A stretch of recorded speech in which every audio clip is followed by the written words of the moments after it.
Hello everyone, मैं ओम प्रकाश प्रजापति। आज true media के पॉडकास्ट में हमारे मेहमान हैं परख सक्सेना जी। परख सक्सेना जी वित्तीय विश्लेषक हैं, इतिहासकार हैं और युवा चिंतक हैं। परख सक्सेना जी, आपका ट्रू मीडिया के पॉडकास्ट में हार्दिक अभिनंदन है, स्वागत है। धन्यवाद, बहुत बहुत धन्यवाद जी परख जी, हम आगे बढ़ते हैं। जैसा कि ट्रू मीडिया के पॉडकास्ट की परंपरा है कि हम आपके प्रश्नों को लेकर चलते हैं। हम जानना चाहते हैं आखिर भारत से क्या चाहता है बांग्लादेश, दोनों देशों के बीच तिरस्ता नदी का क्या विवाद है, इस बारे में हमारे दर्शकों को बताएं। जी। तो ये सबसे पहले यदि बांग्लादेश की बात की जाए जी तो बांग्लादेश का जन्म भले ही 1971 में हुआ था, लेकिन यदि समस्या पर हमें चिंतन करना है तो ये समस्या के लिए हमें 1947 की ओर जाना पड़ेगा सबसे जी पहले। क्योंकि आज़ादी की जैसे ही हुई उसके बाद विभाजन हुआ देश का, वो विभाजन की जो आग थी वो दो प्रांतों में सबसे ज़्यादा लगी हुई थी, एक पंजाब, लेकिन पंजाब से ज़्यादा बंगाल में। सबसे ज़्यादा यदि देखा जाए तो विभाजन की जो मांग थी वो इसी इलाके में थी जिसे आज हम बांग्लादेश कह रहे हैं। जी बांग्लादेश की प्रॉब्लम हमेशा से यही रही है कि पहली बात एक जो कह सकते हैं हम एक धार्मिक आधार पर एक अलग राष्ट्र की मांग थी, वो बांग्लादेश की सबसे पहली चीज़ थी।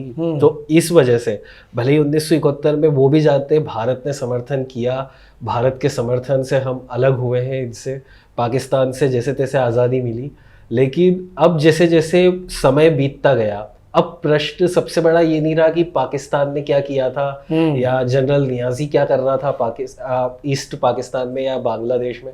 अब प्रश्न ये नहीं रहा, अब प्रश्न धीरे धीरे वापस बदल के वही 1947 पे आ गया कि हम तो धर्म के आधार पर अलग हुए, पाकिस्तान हमारा एक क्या कह सकते हैं एक हमसाया मुल्क है कि हमारा हम मजहबी देश है वो एक। तो अब पाकिस्तान के प्रति एक लहर चल गई वहाँ पर धर्म के आधार पर ही, और वही चीज़ भारत के विपरीत चली गई। अब जो तीस्ता नदी विवाद है ये उसका सबसे उत्कृष्ट उदाहरण है। तीस्ता नदी साधारणतः हिमालय की गोद से निकल रही है, सिक्किम होते हुए बांग्लादेश में प्रवेश कर रही है, सबको बराबर पानी मिल रहा है, 50% बांग्लादेश को मिल रहा है, 50% भारत को भी मिल रहा है। लेकिन ये हो रहा है कि विवाद अब क्रिएट कैसे करना है उसको।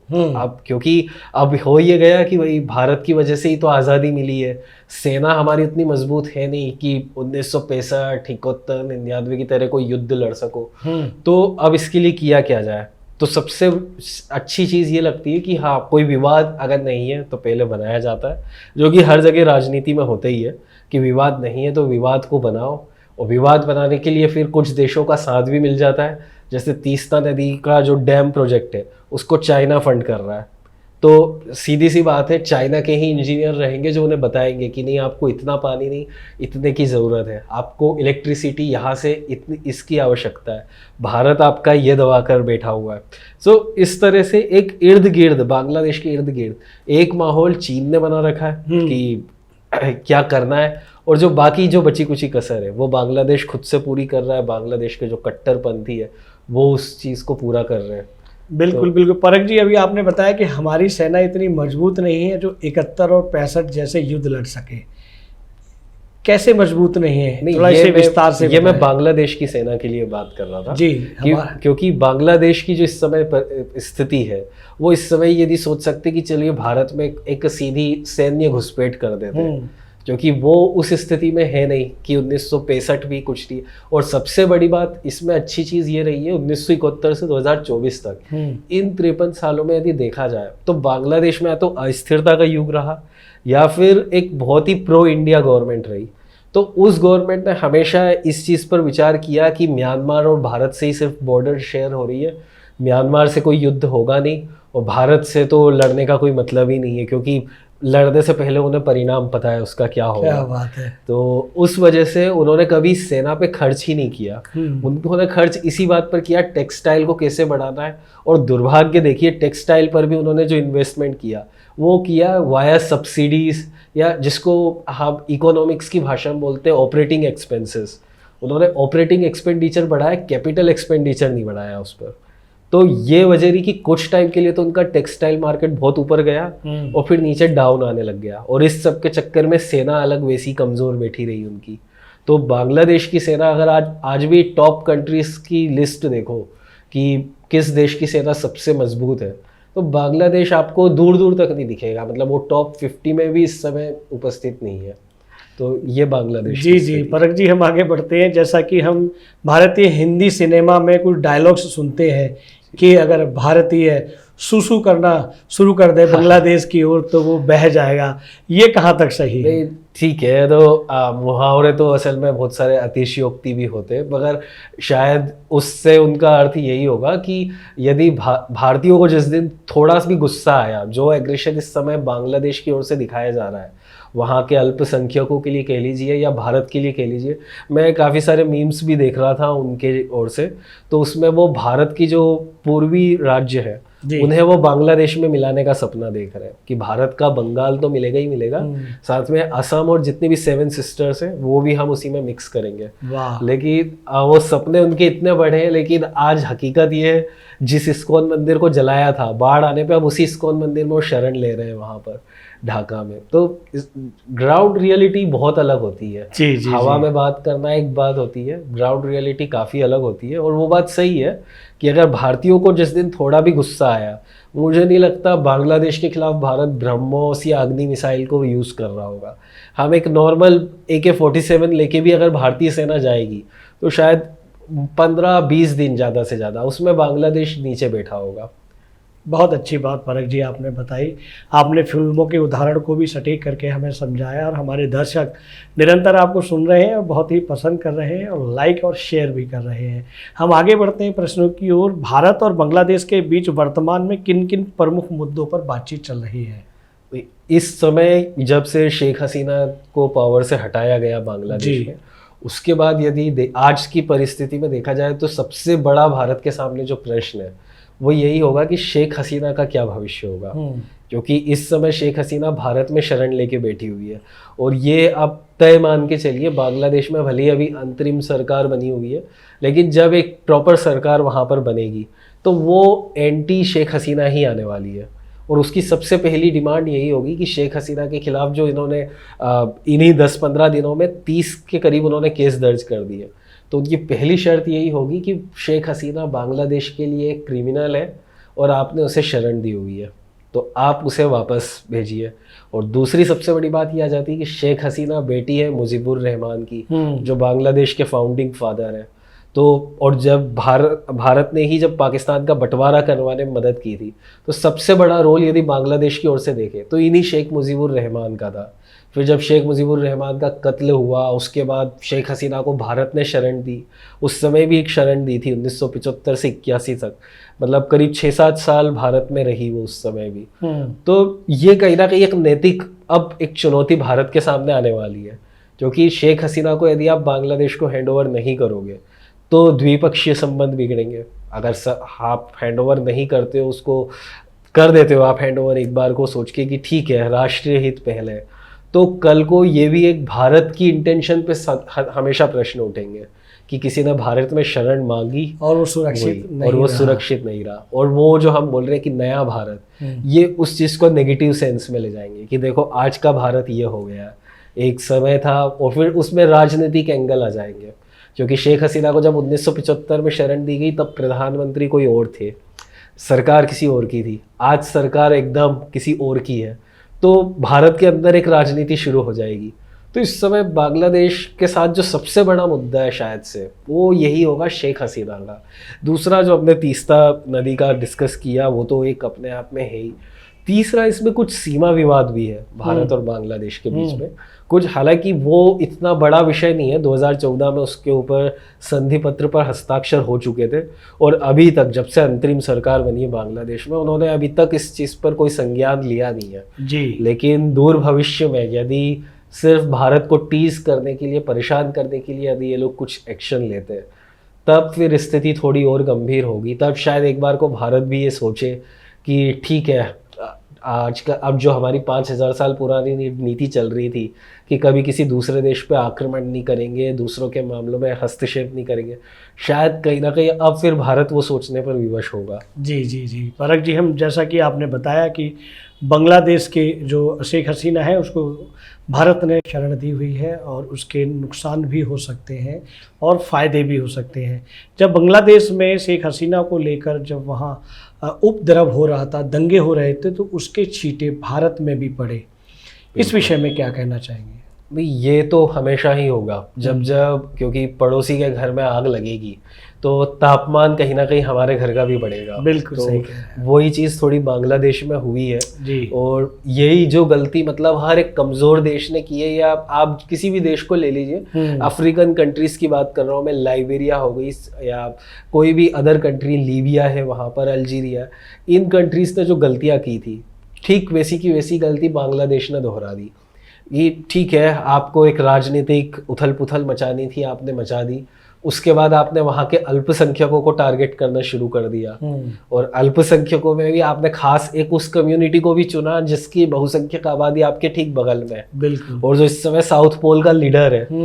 तो ये कहीं ना कहीं बांग्लादेश ने अपने पैरों पर कुल्हाड़ी मारी है इसकी वजह से। बिल्कुल। और उसका असर भारत पर भी इस तरह से पड़ा है, क्योंकि अब आप देखिए, पहले बांग्लादेशियों के लिए भारत में आना आसान था।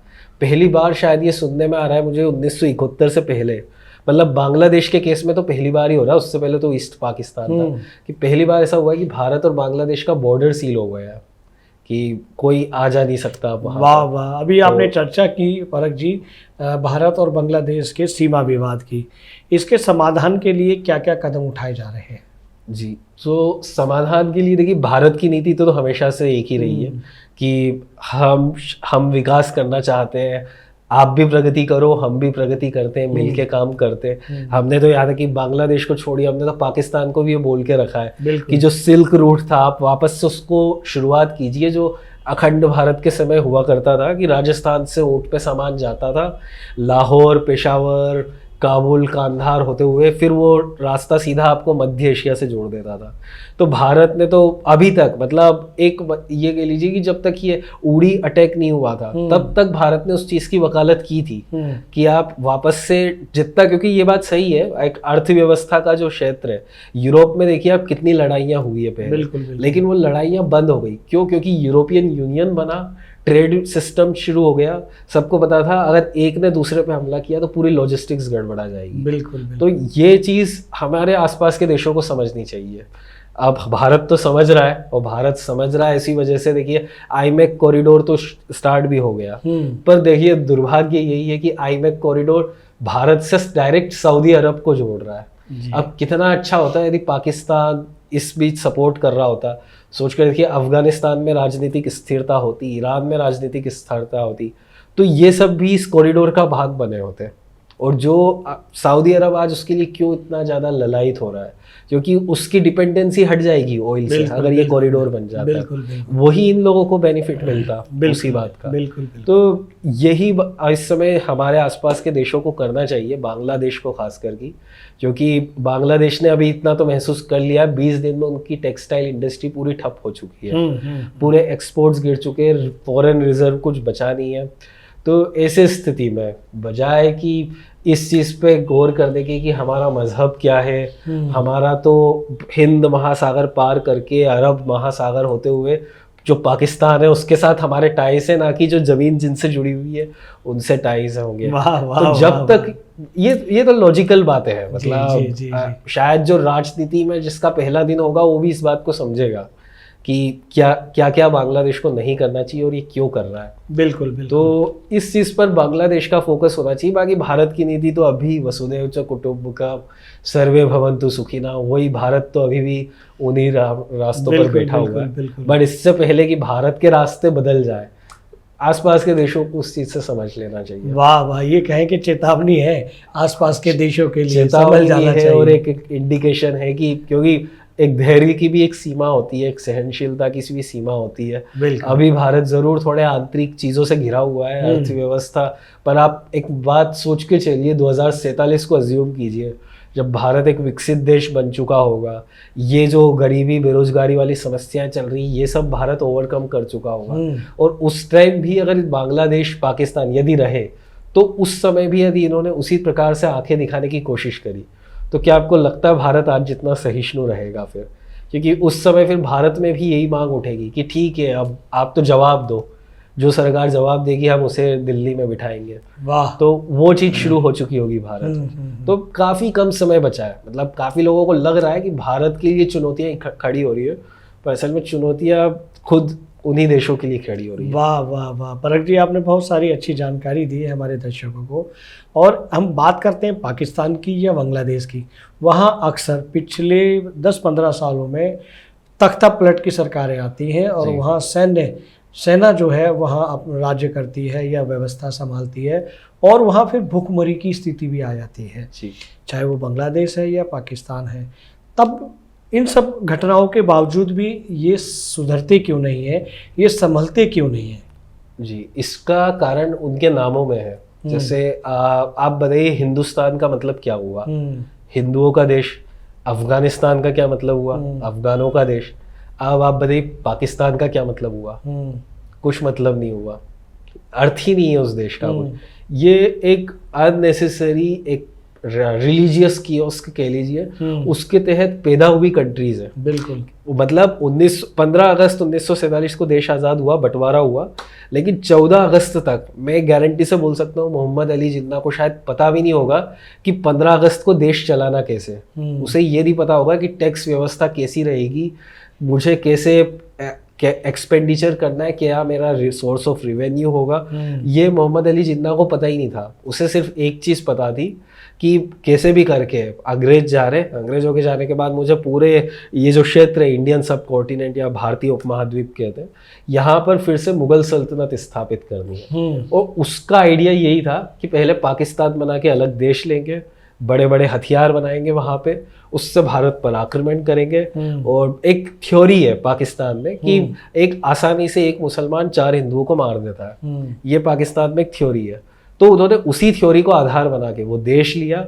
उसके आधार पे फिर उन्होंने 1948 का जब युद्ध किया कश्मीर को लेके, तब उन्हें महसूस हुआ कि नहीं, 4 के बराबर नहीं है। वाह वाह। तो वो उस समय उनसे गलतियां हुई। और दूसरी गलती हुई, पाकिस्तान भारत का संविधान 1950 में तैयार होके लागू भी हो गया 26 जनवरी को, लेकिन पाकिस्तान का यदि आप संविधान देखो तो उसको 1955-56 में बनाया वो, और वो भी आर्मी इंटरवेंशन की वजह से।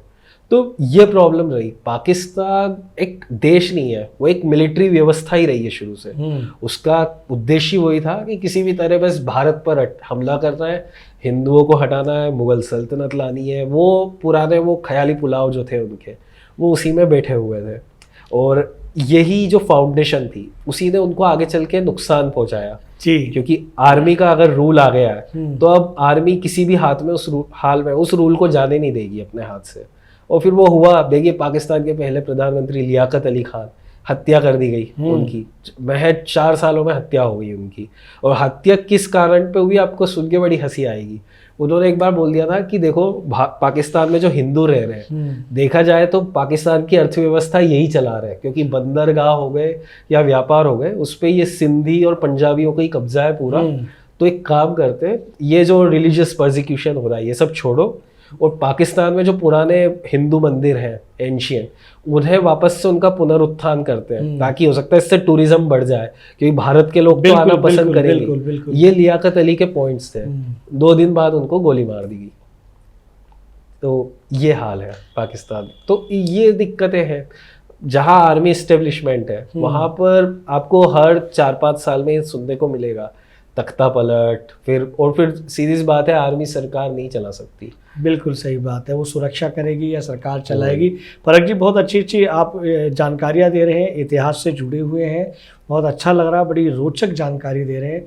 आपकी जो उम्र है, हालांकि मैं उम्र पर नहीं जा रहा, आपके अनुभव पर, आपकी शिक्षा, आपके पढ़न के ऊपर जा रहा हूँ। क्या लगता है आपको भविष्य में बांग्लादेश और पाकिस्तान का नाम भी रहेगा इस दुनिया में? तो ये निर्भर करता है क्या अप्रोच होता है उनका भविष्य में। अब यदि इन्हें भी कुछ विजनरी नेता मिल जाते हैं आगे चल के, जो वर्तमान में चल रहा है, जो पिछले 10-15 साल से देख रहे हैं, उस दृष्टिकोण से वर्तमान के हिसाब से तो स्थिति बहुत गंभीर है, क्योंकि सबसे बड़ी इनमें समस्या ये भी कि विदेशी प्रभाव हो चुका है जी। और आजकल, पहले कॉलोनाइजेशन ऐसे ही होता था कि अंग्रेज आए, उन्होंने मराठा साम्राज्य खत्म कर दिया और उसकी जगह टेक ओवर कर लिया भारत को। अंग्रेजों ने इस तरह से किया था, फिर भारतीयों को मारा और जो भी जुल्म करे। पहले का कॉलोनाइजेशन ऐसा होता था, अब वैसे नहीं होता, क्योंकि अब संयुक्त राष्ट्र है जी। तो सबको पता है कि अब आप डायरेक्ट ह्यूमन राइट्स का वायलेशन नहीं कर सकते। तो सबसे अच्छी चीज अप्रोच होती है कि आप अपने पसंदीदा लोग बिठाओ। जैसे पाकिस्तान में हुआ, इमरान खान को हटा दिया गया क्योंकि एक बड़ी सुपर पावर के बारे में बहुत ज्यादा नकारात्मक बोल रहे थे। बिल्कुल। और बाद में उन्होंने आरोप भी लगाया कि इन्हीं की वजह से मैं सत्ता से बाहर हुआ हूँ। तो यही समस्याएं आती रहेगी। यदि सपोज कीजिए, वैसे अब ये विजनरी लीडर्स यहाँ पर इसलिए भी नहीं पैदा हो सकते क्योंकि आर्मी का सबसे अहम रोल है। बिल्कुल। और आर्मी सबसे पहले यही चाहेगी कि आप कोई भी हो, आपको जो करना है देश में करो, पर सबसे पहले रक्षा बजट बढ़ाओ। वाह। क्योंकि रक्षा बजट से ही तो उसकी जो सेना अध्यक्ष होगा उसकी आपूर्ति होगी। मतलब आप सोच के देखिए, पाकिस्तान में जो अंडरवियर से होते हैं, अंडर गारमेंट्स होते हैं, वो भी पाकिस्तान की सेना बना रही है, जो पूरे पाकिस्तान में सप्लाई हो रहे हैं। किसी और कंपनी को अलाउड ही नहीं है। तो आप सोच के देखिए, लक्स कोजी या अदर जो ब्रांड्स है, वो अगर पाकिस्तान में चले भी गए तो उनको बिजनेस क्यों करने दिया जाएगा? सही कह रहे हैं। तो ऐसे में स्थिति कैसे सुधरेगी? ये तो मैंने एक बहुत छोटा सा उदाहरण दिया। बड़ी बड़ी चीजें इसके अलावा और भी काफी कुछ। पाकिस्तान ने आज तक खुद का सैटेलाइट क्यों नहीं लॉन्च किया? उसका भी रीजन यही था, क्योंकि हर सैटेलाइट के लिए इतने करोड़ों रुपए खर्च होते हैं, आप कहाँ से कम करोगे? आपको कम कैसे भी करके रक्षा बजट से ही करना पड़ेगा। और पाकिस्तान ने आज तक उस रक्षा बजट का किया क्या है? अगर आप हिसाब देखो, कश्मीर तो अभी भी भारत के पास है, कश्मीर तो आज तक गया नहीं, भारत की 1 इंच जमीन नहीं ले पाए, ना अफगानिस्तान के साथ अपना विवाद सुलझा पाए। तो आप सोच के देखो, ये करोड़ों करोड़ रुपए जो बजट के नाम पे ले रहे हैं, IMF से फंड आ रहा है, ये सब कहाँ जा रहा है? ये सब जेब में जा रहा है सैनिक अधिकारियों की, और ये कुछ नहीं कर रहे। उससे अमेरिका और यूरोप में होटल्स खरीद रहे हैं, डॉलर्स में इन्वेस्टमेंट हो रहा है। अब पाकिस्तान की जनता जब तक समझेगी तब तक मुझे लग नहीं रहा है, मतलब काफ़ी देर हो चुकी है, देर तो अभी भी काफ़ी हो चुकी है, लेकिन अभी जो हालात है इस तरह के, उसमें अब लग नहीं रहा है कि ये लोग काफ़ी लेट कर चुके हैं। मतलब इन्हें ज़रूरत है कि अभी, आज जो तारीख हो रही है, आज 24 अगस्त चल रहा है, 24 अगस्त को ही आप ऐसे लोग तैयार करो जो लड़े। आप एक युद्ध अब आपको आपकी सेना के विरुद्ध लड़ना होगा। वाकई बहुत अच्छी जानकारी दे रहे हैं। हम आगे चलते हैं प्रश्नों के ऊपर। जी, बहुत सारे देशों ने न्यूक्लियर बम बना लिए गए हैं जी।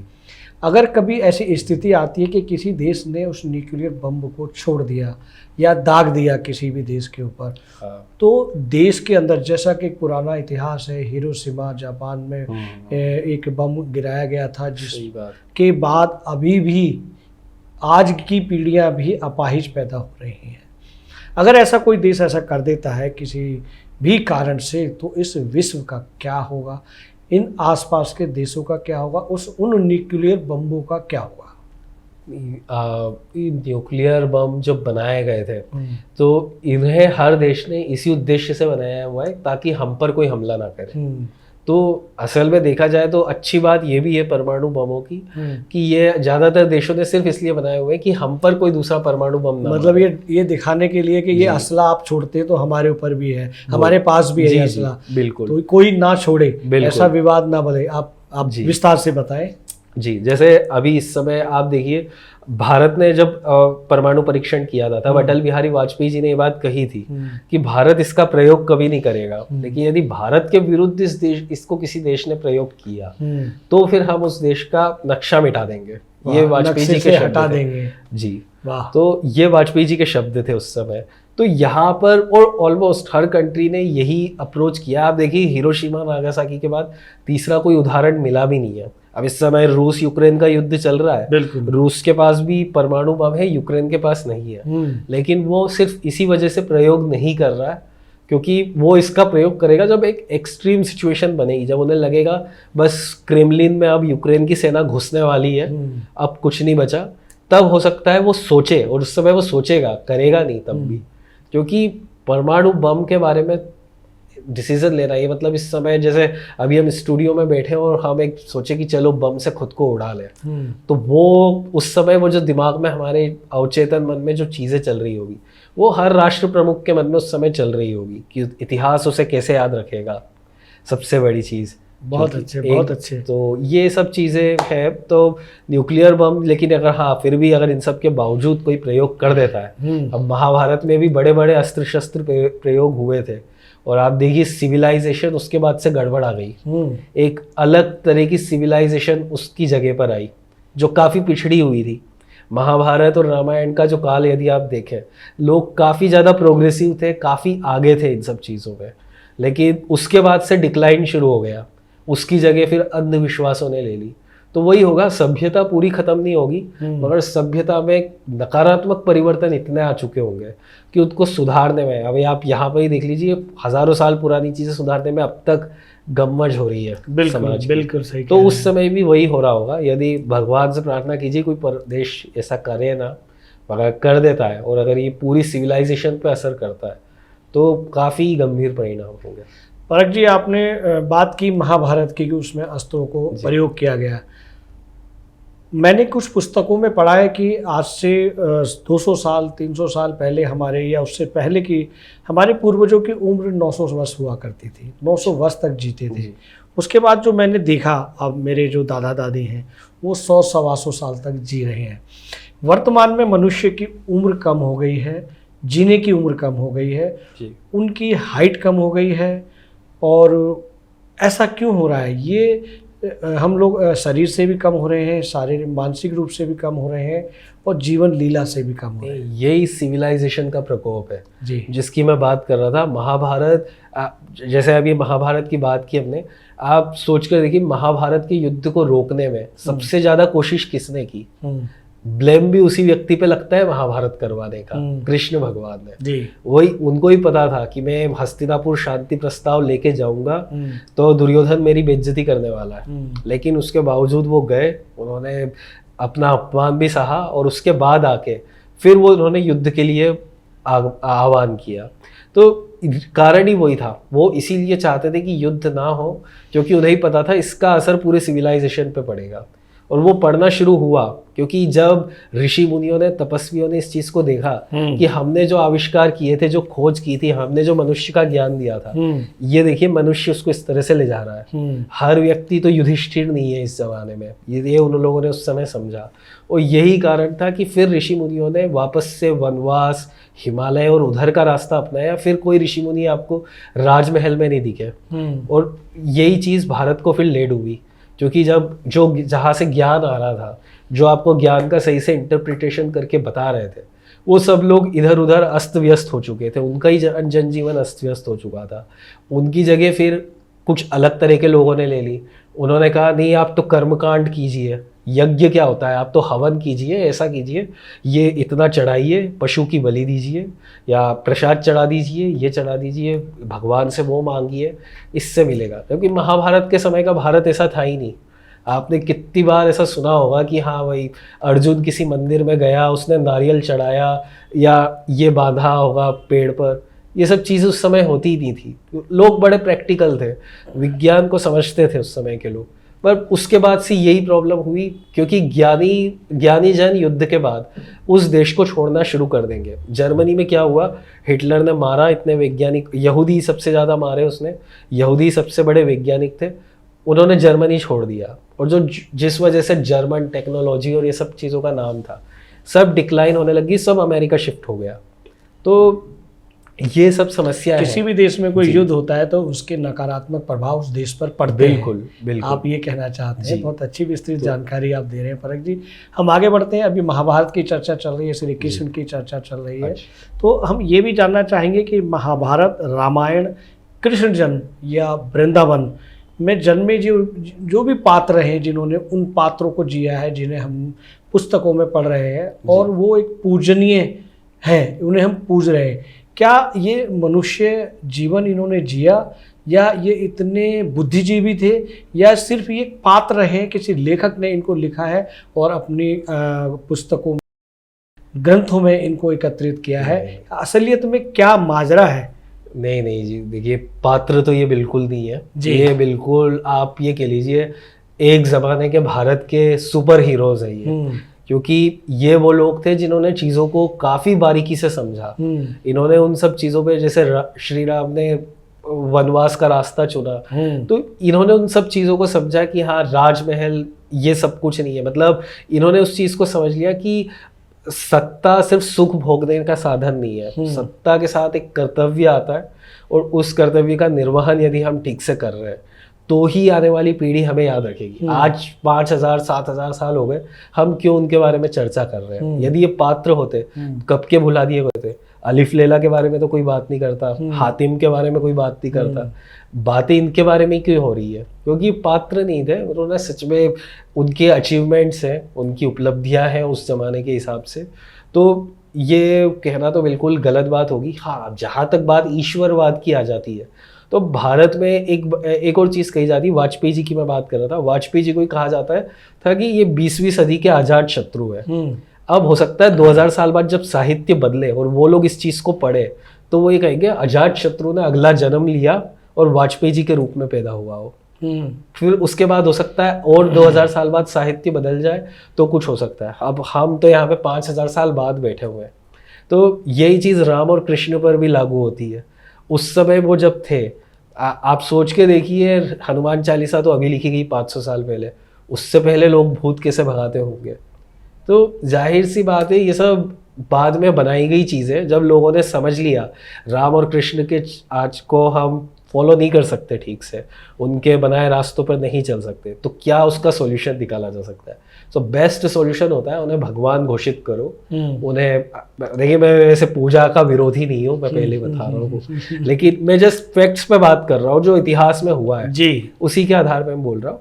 सबसे अच्छी बात होती है राम और कृष्ण को आप मंदिरों में बिठा दीजिए, लोग आएंगे, पूजा करेंगे, एक तरफ एक क्या कहना चाहिए, एक व्यापार शुरू हो जाएगा उसके आधार पे। और ये काफ़ी अच्छा व्यापार है, मैं इसका विरोधी बिल्कुल नहीं हूँ, क्योंकि जहाँ मंदिर बनता है उसके आसपास एक इकोसिस्टम सेट हो जाता है। मिठाइयाँ बन रही होती है, हलवाई पैसे कमाता है, पंडित पैसे कमाता है, फूल वाला पैसे कमाता है, तो ये बेस्ट है। और भारत का जब स्वर्णिम काल चल रहा था तो उसमें मंदिरों की बहुत महत्वपूर्ण भूमिका थी, तो वो काफ़ी अच्छी चीज़ थी उस समय जो शुरू की। लेकिन जब आप ये सब चीज़ें शुरू कर देते हो कि आप भगवत गीता को पढ़ नहीं रहे हो, बस भगवत गीता कृष्ण के चरणों में रखी हुई है, वहाँ पर उस पर तिलक लग रहा है और आप प्रार्थना कर रहे हो कि हे भगवान मेरा ये काम करा दो, वो काम करवा दो, तो ये अंधविश्वास है। और ये इसी चीज़ का विरोध कृष्ण भगवान ने किया था। और ये चीज़ होती है जब आप किस लोगों के विश्वास का, आस्था का यदि आप विरोध करते हैं तो जो चीज़ होती है, या तो समाज आपको नकार देगा या वो आपको भगवान बना देगा। तो वही चीज़ राम और कृष्ण के साथ हो गई।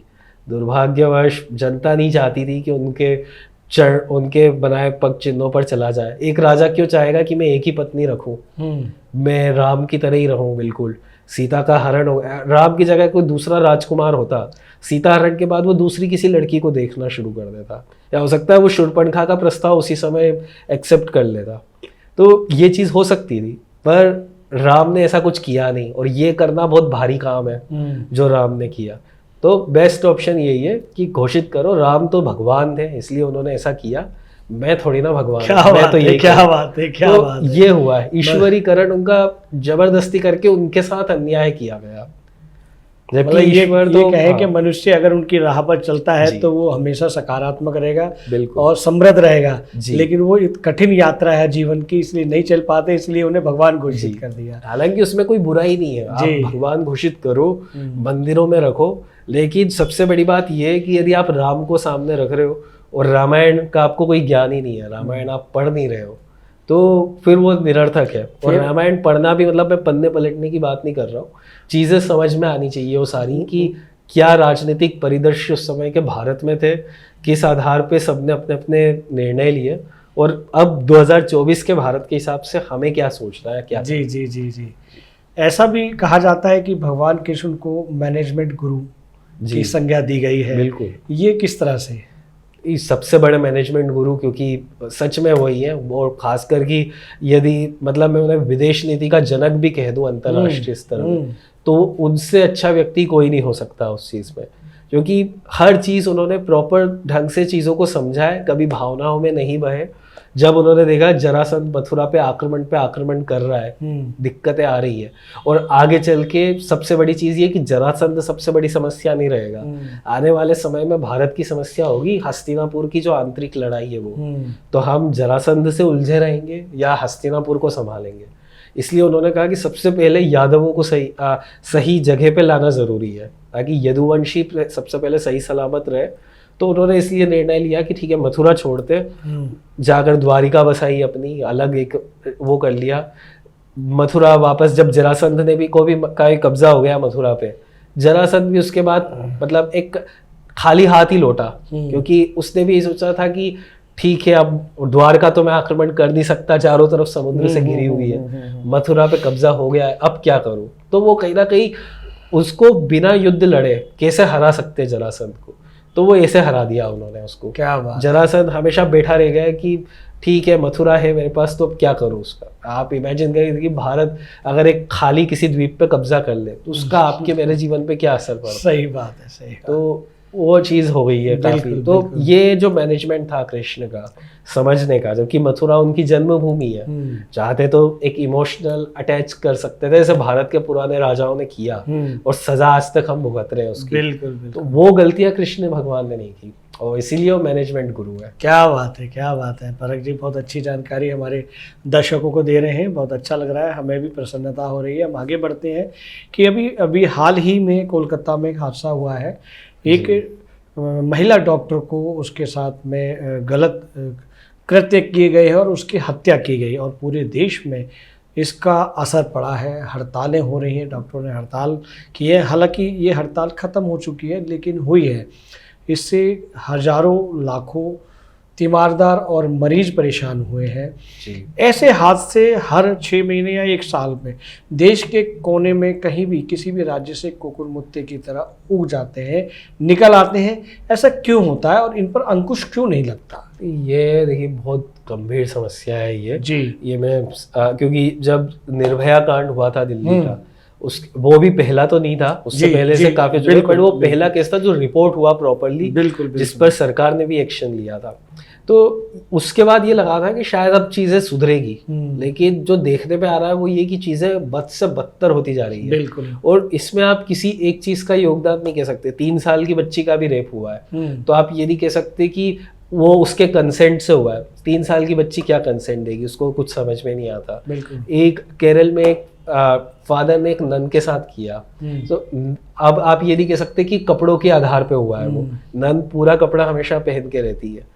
तो ये मुझे नहीं लग रहा है कि ये किसी तरह से इन सब चीज़ों का इसमें कोई योगदान है। जो लोग बात करते हैं कि कपड़े कैसे पहनने हैं, या लड़की ने ही कुछ गलती की होगी, या लड़की नौकरी कर रही है इसलिए, क्योंकि दिन में भी बलात्कार हो रहे हैं, क्यों आप ये नहीं कह सकते नाइट शिफ्ट की वजह से हो रहा है। ये कहीं ना कहीं कड़वा सच है, लेकिन हमें मानना पड़ेगा सामाजिक ढांचे में कुछ गलतियां हो रही है हमारे।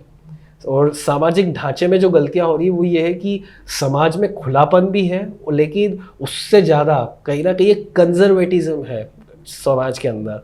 मतलब जैसे आप एक छोटे शहर में अगर आप जाके देखे हो तो कोई एक लड़का एक लड़की से बात करने से पहले 10 बार सोचेगा कि यार मतलब अगर इससे बात करूंगा ऐसा नहीं हो पूरा गांव आके मुझे पीट दे। फिर वो लड़का बड़ा होता है, पढ़ाई करने बाहर निकलता है, बड़े शहर में आता है।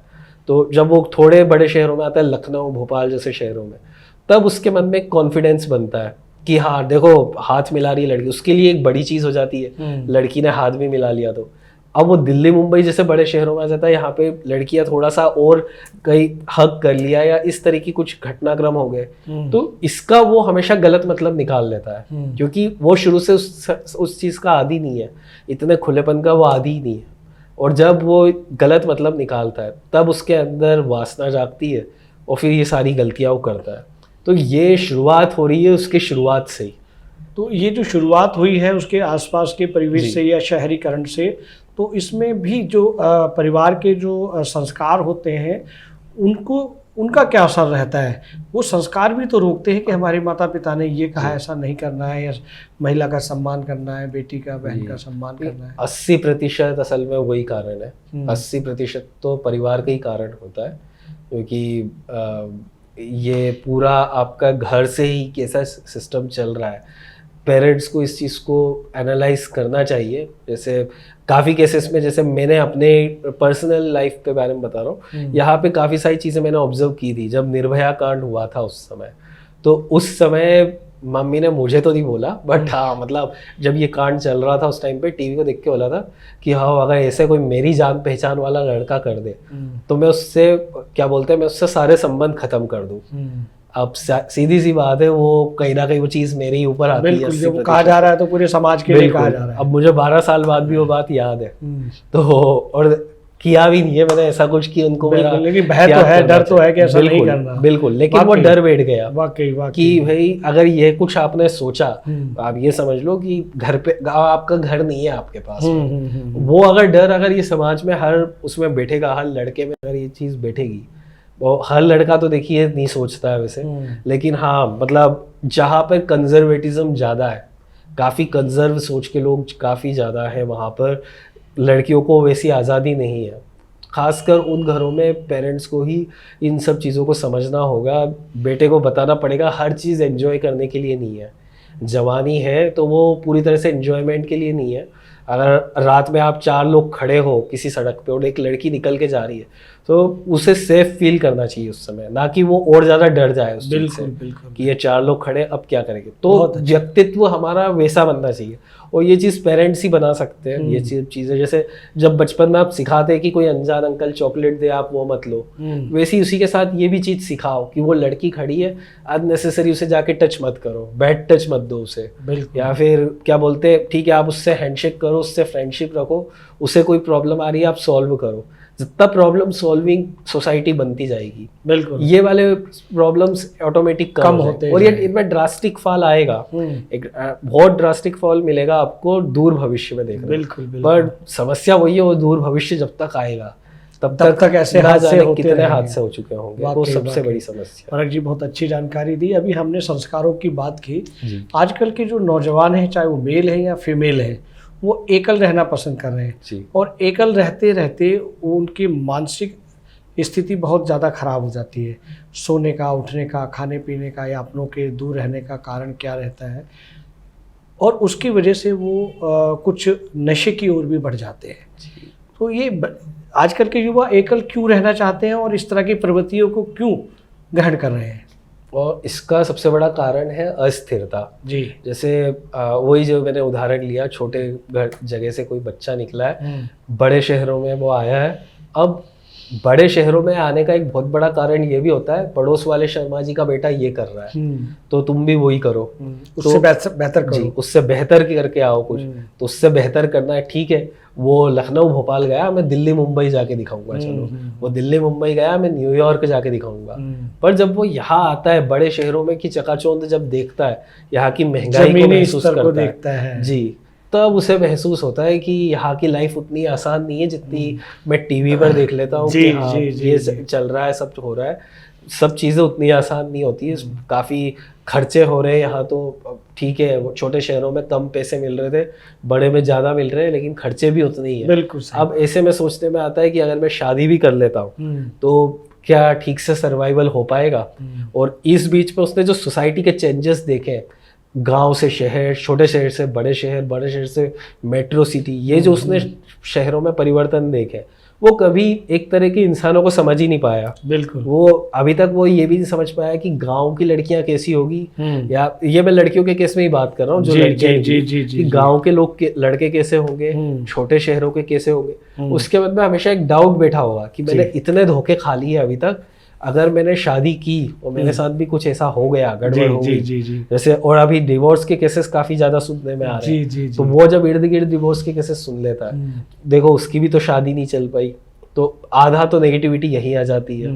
तो इस वजह से फिर वो एक बार को सोचता है कि नहीं ठीक है, मैं अकेला रह रहा हूँ, क्या कमी है मुझे, अकेले भी बढ़िया है, रात को कभी भी घर पे लौट रहा हूँ, कहीं भी मूवी देखने जा रहा हूँ, हफ्ते में कुछ भी देख रहा हूँ, कोई रोक टोक नहीं है, सब कुछ बढ़िया चल रहा है।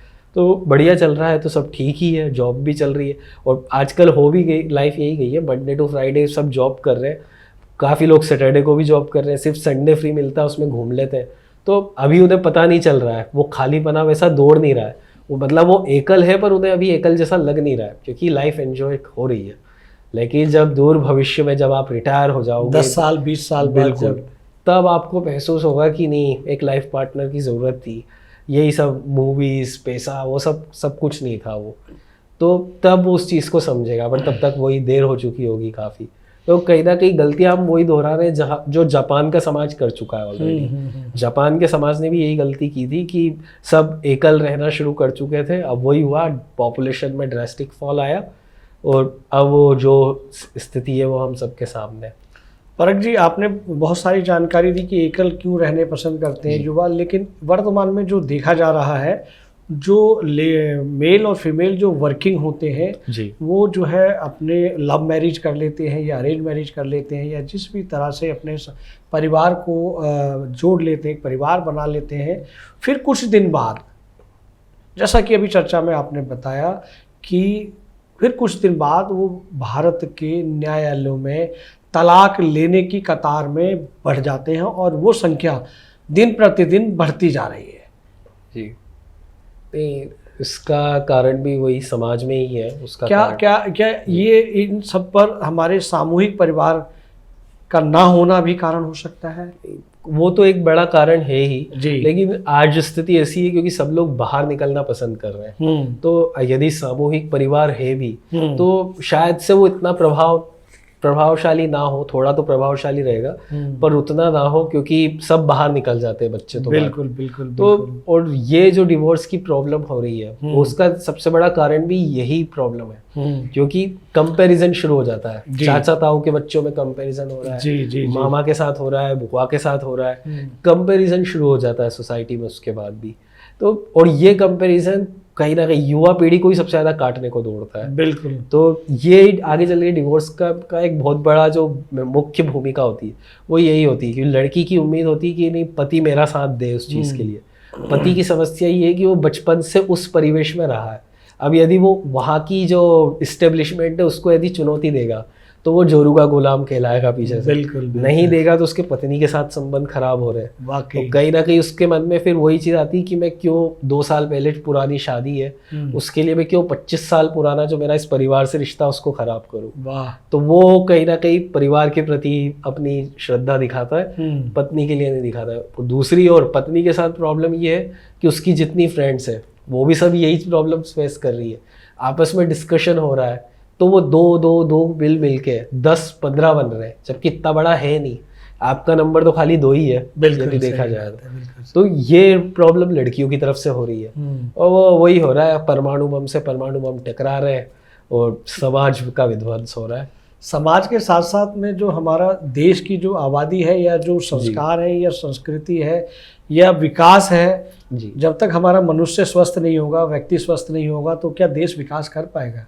नहीं, संभव ही नहीं है क्योंकि वही पढ़ा है ना हमने, इकाई से समाज बनता है, समाज से देश बनता है। तो यदि समाज ही सुखी नहीं है और समाज जिस इकाई से बन रहा है वो इकाई खुद यदि बटी हुई है इस तरह से अलग अलग धड़ों में, या वो आगे प्रगति के बारे में सोच ही नहीं रही है। प्रगति खाली ये नहीं होती कि मुझे अभी 10 लाख का पैकेज मिल रहा था अब 12 लाख का मिलेगा, वो प्रगति नहीं है। प्रगति ये कि सिविलाइजेशन में आपकी तरफ से क्या एक एडिशनल इनपुट हो रहा है, सभ्यता आपको आपसे कुछ फायदा मिला या नहीं मिला।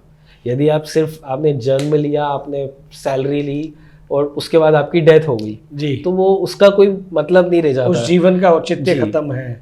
बिल्कुल बिल्कुल। परख जी, हम चलते चलते एक अंतिम प्रश्न करेंगे जी कि इस तरह के जो हादसे हो रहे हैं युवाओं में और जो इनमें एकाकीपन आ रहा है और संबंध नहीं बन पा रहे हैं, रिश्ते मजबूत नहीं हो रहे हैं, चाहे वो पिता के हों या माँ के हों या बहन के हों या पति पत्नी के हों, क्या इन सब के पीछे भारतीय हिंदी सिनेमा है या डिजिटल क्षेत्र है या सोशल मीडिया भी इसका कोई कारक है? तीनों ही सबसे बड़े कारण हैं।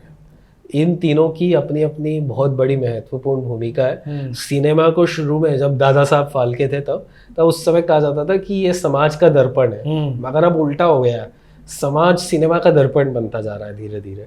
आप आजकल ऑब्जर्व करोगे जो स्टार किड्स है स्पेशली, उनकी जो फिल्में आ रही है वो उनकी फिल्में एकदम रिच किड्स पे बेस्ड हो रही है कि एक बड़ा सा घर है, उसके अंदर पेरेंट्स है, बच्चा कैसे बदतमीजी से बात करता है, एक सिग्मा रोल करके एक थीम आई है आजकल सोशल मीडिया पे काफ़ी वायरल है सिग्मा रूल में ये होता है कि आप जितना बदतमीजी से आंसर दे देते हो सामने वाले को, उसको चुप करा देते हो, तो वो काफी कोल्ड रूट सा दिखता है वो व्यक्ति, उसे सभ्य माना जाता है, उसे सबसे बड़ा सभ्य माना जाता है। और मतलब एक युवा चाहेगा कि मुझे तो ऐसा बनना है।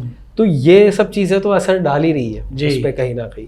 तो अब प्रॉब्लम वही होगी, अब सिनेमा दर्पण बन गया है। सेलिब्रिटीज आप एक बार भी नहीं सोचते हैं, कुछ भी शेयर कर रहे हैं, किसी भी तरह का मीम बना रहे हैं, सेलिब्रिटीज बिल्कुल इस विषय में नहीं सोचते कि किस प्रकार का थीम बन रही है, हम जो बना रहे हैं उसका समाज पे क्या असर पड़ता है। सेलिब्रिटीज को ये दिख रहा है पैसा कैसे मिल रहा है, सबसे बड़ी चीज।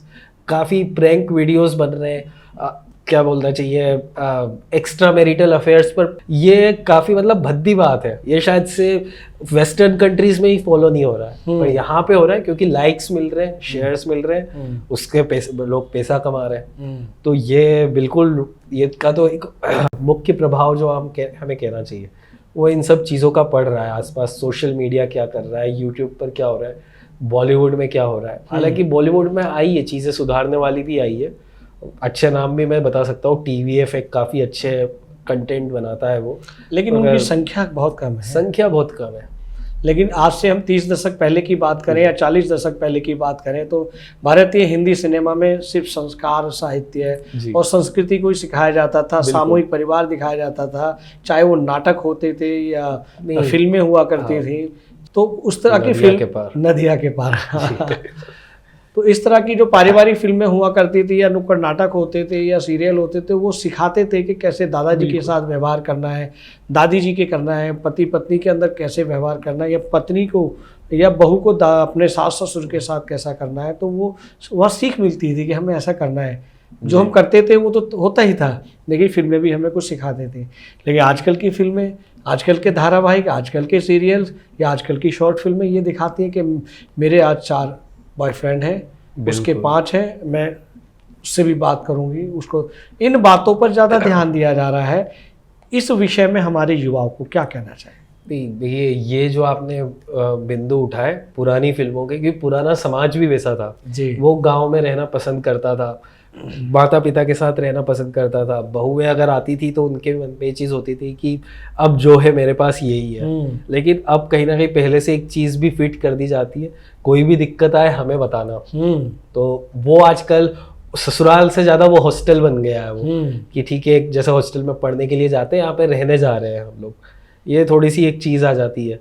तो समाज काफ़ी बदल गया इन सालों में। हालांकि ऐसा नहीं, उस समय भी सांस्कृतिक हमले हुए हैं जी संस्कृति पर, ऐसी बात नहीं। काफ़ी सारी फिल्में मैंने देखी है जिनमें ये चीज़ बताई जाती है कि कोई व्यक्ति है वो धागा फाड़ के फेंक देता है जो मंदिरों का बंधा हुआ है, और कोई कलावा उसकी जेब में रखा होता है, वो उसकी रक्षा करता है, रक्षा सूत्र बन जाता है वो, जो दूसरी संस्कृति को रिप्रेजेंट करता है। जी। तो सांस्कृतिक हमले उस समय भी हुए हैं भारत की उस पर अब जो दिक्कत आ रही है आज के सिनेमा जगत में वो ये आ रही है, वो ये सिखा रहे हैं कि आप इतिहास सारा भूल जाओ, कोई मतलब नहीं है, इतिहास में कुछ नहीं रखा है, संस्कृति भी सारी भूल जाओ, वो तो हम समय के साथ बदल देंगे। जबकि भूल जाते हैं संस्कृति अगर बदल गई तो वो संस्कृति नहीं रह जाती। बिल्कुल। तो इतिहास सारा भूलो, संस्कृति सारी भूलो, करंट में एंजॉय करो। देखो आज शनिवार है, शनिवार को आपको कौन से पब में जाना चाहिए, ठीक है, किस लड़के या लड़की के साथ आपको अफेयर करना चाहिए, वहां पर कैसे ढूंढना है, आप यकीन नहीं करोगे, मतलब हंसी आई। यूट्यूब पर ऐसे भी चैनल है जो ये बता रहे अननोन लड़कियों से आपको कैसे बात कर दी है। यदि आप किसी लड़के को किसी पब में देख रहे हो, आपको उसको कैसे अप्रोच करना है उसके लिए जी। इस पर कंटेंट अवेलेबल है और ये व्यूअर्स है, उस पर मिलियंस में व्यूअर्स है उस चीज़ के लिए। तो जब अगर आप इस तरह का ढांचा जब जाएगा, मिलियन व्यूअर है तो थाउजेंड्स में रेप भी हो सकते हैं। बिल्कुल सही कह रहे हैं। आप कैसे अवॉइड करोगे इस चीज़ को? तो ये अवॉइड करने का तरीका वही है, सबसे पहले इस चीज़ को त्यागना होगा। नहीं, आपको इतिहास पढ़ना पड़ेगा, आपको समाज को समझना पड़ेगा, ये चीज़ त्यागनी पड़ेगी। हम हमारे पेरेंट्स से ज़्यादा समझदार है, ऐसी कोई बात नहीं है, ये ख्याली पुलाव से ज़्यादा कुछ नहीं है। उनके पास अनुभव है, उनके पास अनुभव है। बिल्कुल, आपके पास ये बात सही है, आपके पास ये ज्ञान हो सकता है मेट्रो कार्ड कैसे रिचार्ज होगा, वो उनको नहीं आएगा, शायद ऑनलाइन करना उनको नहीं आएगा वो। लेकिन ये भी एक बात है कि यदि मेट्रो के अंदर कोई अननोन गलत तरह का व्यक्ति मिल गया है, वो कभी उस जाल में नहीं फंसेंगे। बिल्कुल, आप कभी सोचिए 50 साल की लेडीज के साथ रेप क्यों नहीं हो रहा है, फॉरेन में होता है जबकि। तो मतलब ये ऐसा नहीं है कि ये एक निरर्थक बात है, होता है दूसरे देशों में होता है, प्रौढ़ावस्था की महिलाओं के साथ भी गलतियां गड़बड़े हो रही है। भारत में क्यों नहीं हो रही है? क्योंकि वो स्थिति काफी मैच्योर है, वो स्त्री काफी मैच्योर है, काफी उनको अच्छे चेहरा चीजों को पढ़ना समझ- आता है, बिल्कुल, सामने व्यक्ति का चेहरा पढ़ना बिल्कुल। आता है, तो उसे बचाती हैं वो। बिल्कुल, ये वाकई। ज्यादातर नव युवतियों के साथ हो रही है। बिल्कुल बिल्कुल। परख जी, आपने अपने आज के महत्वपूर्ण समय से ट्रू मीडिया के पॉडकास्ट के लिए अपना बेशकीमती समय दिया और हमारे दर्शकों को बहुत अच्छी अच्छी इतिहास से संबंधित, समाज से संबंधित व अन्य जानकारियाँ दी, उसके लिए बहुत बहुत धन्यवाद। बहुत और मैं दर्शकों को ये भी कहना चाहूँगा कि ये पहला पॉडकास्ट है हमारे परख सक्सेना जी के साथ, ये आखिरी नहीं है, हम आगे मिलते रहेंगे, आगे जुड़े रहेंगे और आपको इस तरह की नई नई जानकारियाँ देते रहेंगे। बहुत धन्यवाद आपका। बहुत बहुत धन्यवाद। ये वीडियो YouTube पर देख रहे हैं तो हमारे चैनल को सब्सक्राइब करें और बेल आइकन को दबाना ना भूलें। अगर आप Facebook पर ये वीडियो देख रहे हैं तो हमारे पेज को लाइक करें।